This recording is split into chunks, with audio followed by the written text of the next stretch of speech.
Platicando en positivo con Axel y Víctor.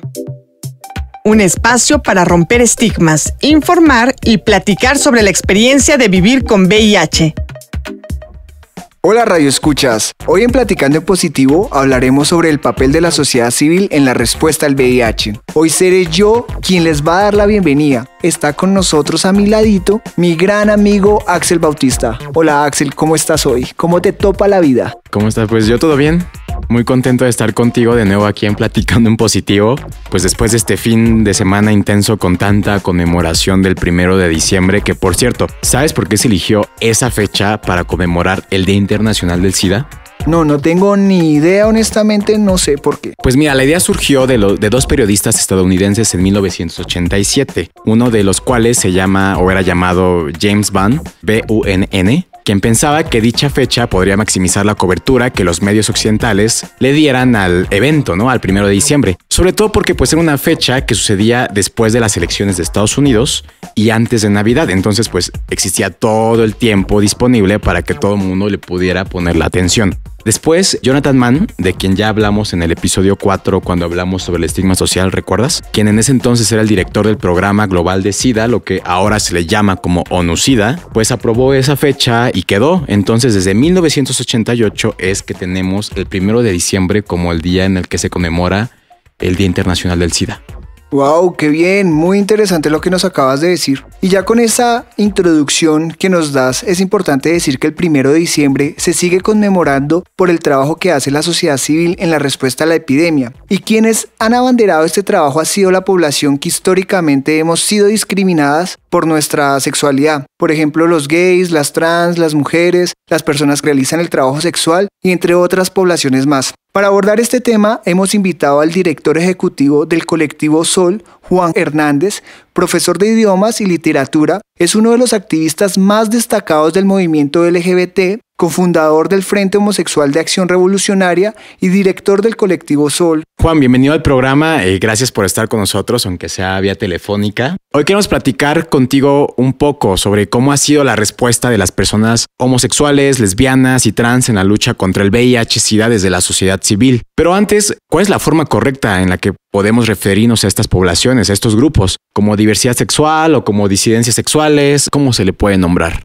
Mira, bueno, ahí hay diversas maneras de abordar a esas poblaciones. Normalmente se les llama poblaciones de la diversidad sexual o poblaciones LGBT o LGBTTI más Q, etcétera. Yo creo que la nomenclatura no tiene muchísima relevancia en este contexto. O sea, son las poblaciones afectadas por el VIH las que estaríamos tratando de considerar. Y ¿cómo, con la llegada de la epidemia del VIH, Juan, cómo afectó el movimiento, o sea, cómo afectó el VIH a este movimiento de diversidad sexual o disidencias sexuales? Bueno, mira, se perdió totalmente una generación entera. No hubo posibilidad de hacer traspaso de los logros y de los errores que se habían cometido en la lucha por la liberación homosexual, que así se llamaba en aquel entonces. Entonces, en la devastación del VIH, del SIDA, dentro de las comunidades homosexuales, sobre todo transgénero y de trabajo sexual, que son las más afectadas en el inicio de la epidemia, bueno, pues estas poblaciones organizadas fueron devastadas por el VIH. Entonces hubo una ruptura muy fuerte, muy terrible, en donde no fue posible traspasar, te digo, la experiencia o las estrategias de movilización, etcétera. Entonces tuvimos que contender con la enfermedad y la muerte como venía. Y bueno, ¿en qué medida precisamente lo que nos estás diciendo, pues estos grupos de la diversidad sexual se involucraron en la lucha contra el VIH y contra el SIDA? O sea, ¿cuál fue la respuesta? ¿Cómo se organizaron? ¿Qué hicieron? La mayoría de las organizaciones gay en aquel entonces se disolvieron. Entonces, lo que hubo fue el surgimiento de grupos de trabajo de homosexuales, sobre todo, que afectados directamente se reunían para, por sus propios medios y sin acompañamiento de ningún tipo, tratar de discernir qué es lo que estaba sucediendo, cómo se podía enfrentar una epidemia, una enfermedad con tanto con tanta discriminación y tan terrible, ¿no? Porque además era sentencia de muerte. Te decían, tenías VIH y te vas a morir. Entonces tuvimos que pasar algunos años solo haciendo el trabajo en distintos lugares del país. O sea, que en la Ciudad de México, en Guadalajara, en Tijuana, en Monterrey, en Mérida, en Oaxaca, etcétera. Empezó a haber, digamos, interés y necesidad de organizarse para empezar a responder, a defendernos, a entender qué es lo que estaba sucediendo.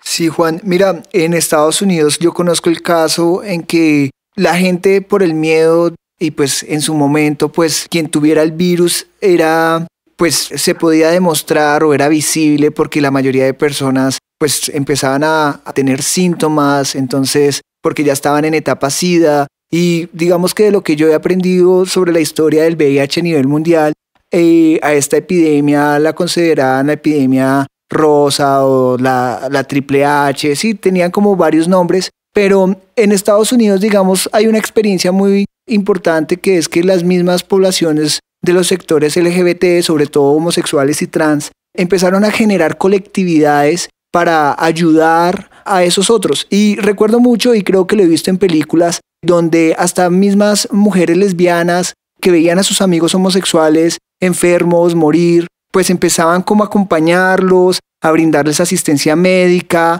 mientras estaban en toda esta etapa, mientras se morían. ¿Cómo fue que aquí en México empezaron las organizaciones, el Frente Homosexual, a trabajar desde la vida cotidiana? ¿Cómo empezaron a hacerse visible? Porque también, pues como tú dices, hubo discriminación, estigma, aún en día sigue habiendo, no tanto como antes, pero sigue latente. ¿Cómo empezaron? ¿Quiénes fueron las personas que dijeron, hey, vamos a salir a la calle, vamos a decir que se nos están muriendo nuestras parejas, nuestros amigos? ¿Cómo fue todo eso? Mira, la respuesta al VIH empezó desde la sociedad civil en México. Nosotros empezamos a trabajar directa y abiertamente en 1983.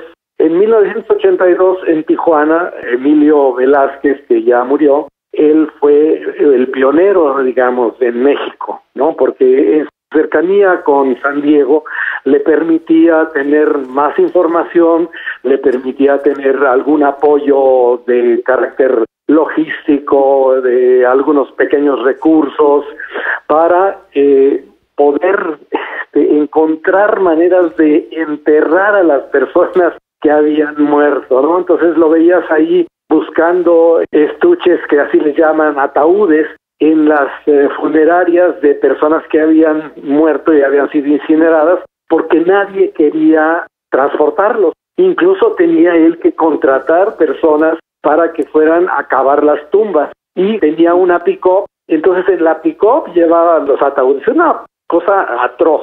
El otro grupo que empezó también junto con Colectivo Sol en el 83 fue el GOL, ya desaparecido, en Guadalajara. Entonces en el Distrito Federal, en Tijuana y en Guadalajara fue donde empezó el trabajo, la lucha por la visibilidad, la exigencia de que los servicios de salud pusieran los ojos en las minorías sexuales que estábamos siendo afectadas por la enfermedad. Entonces fue una lucha que tuvimos solos desde el 83, que te diría hasta el 87, cuando ya más o menos empezó lo que se llamaba en aquel entonces el CONACIDA. O sea, el Estado empezó a reaccionar a partir de la diseminación del VIH a través de la transfusión sanguínea. En el terremoto hubo mucha sangre donada por Brasil que venía sin tamizaje. Entonces muchas de las personas que recibieron la sangre en los hospitales sin deberla ni temerla, ahora sí, murieron de SIDA porque fue infección directa. Pero la epidemia en México fue declarada en población homosexual porque un poco el Estado quería desafanarse de la responsabilidad de que la epidemia también era una epidemia por vía sanguínea.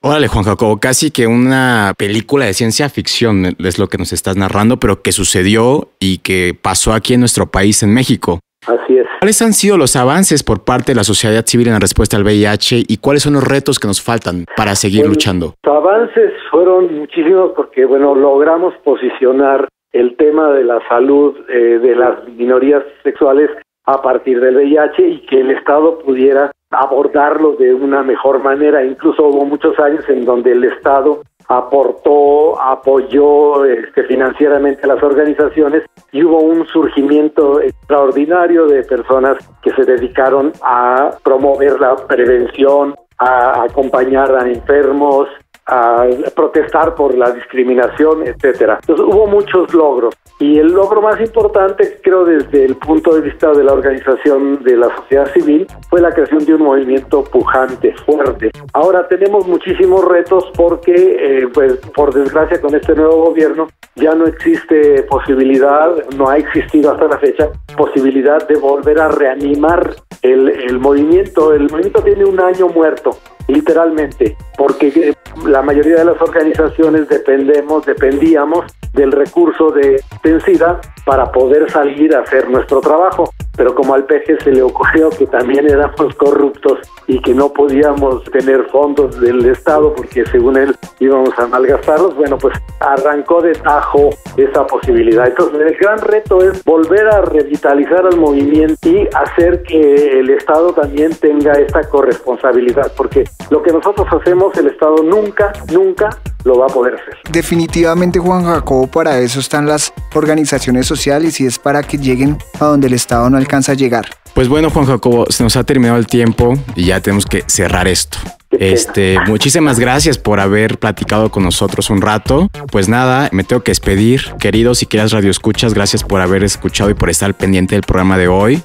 No olviden seguirnos en Instagram, @platicando en positivo. A Juan Jacobo, que es el coordinador de Colectivo Sol, también lo pueden encontrar en redes sociales. Yo les mando un abrazo a todas y a todos y a todes. No perdamos la esperanza, o sea, es lo último que muere y vamos a seguir adelante con dinero o sin dinero.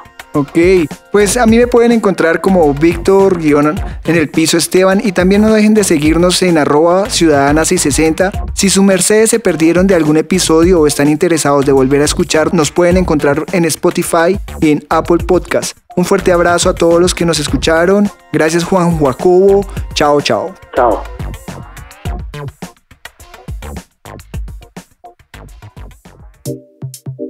Te esperamos en la siguiente emisión, Platicando en Positivo con Axel y Víctor.